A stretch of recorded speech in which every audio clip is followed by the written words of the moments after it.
The starting line of the swim in Hawaii it's an interesting place. I think it's a mixture of emotions. I guess the claustrophobic aspect of the swim, 1,500 or 2,000 athletes on the start line, the cannon sounds, and it's a lot of legs and arms thrashing in a short confined space.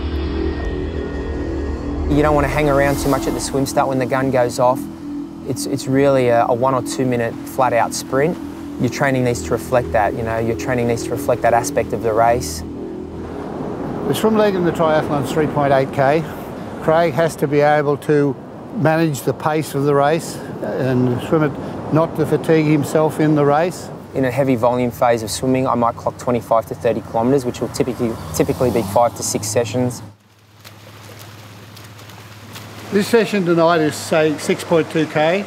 It's a program of surging, where you go at a certain pace for 1,000 metres, then you surge for 1,000 metres, and you drop back and then re-surge again.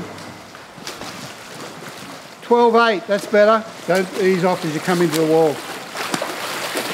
The target here is to hold 1:12.113 per 100 metres, and that will give him a time overall in the race of 47 minutes. And then in case somebody surges at him, we can pick up the pace and go forward.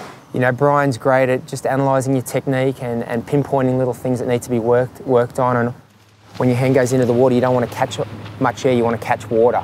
That's the whole premise of swimming, is to catch water and propel yourself forward. And if your hand goes in at the wrong angle, you can gather air bubbles underneath, which is counterproductive. You want to gather water, not air. So just the angle of your wrist and your elbow, little things like that.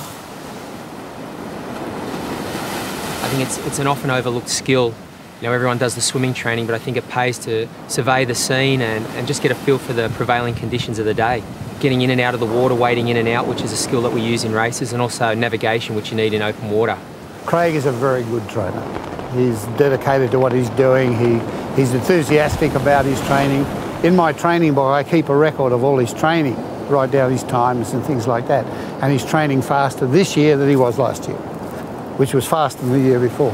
So, I think a lot of the hard work's been done to that point. Obviously, you've got the race still ahead of you, but a lot of the training's been done, and I think now it's more about executing on race day. So I try to be calm mentally, and I kind of feel as if the cannon's setting us all free. We're all caged at the start line there for a little while, and the cannon sets us free.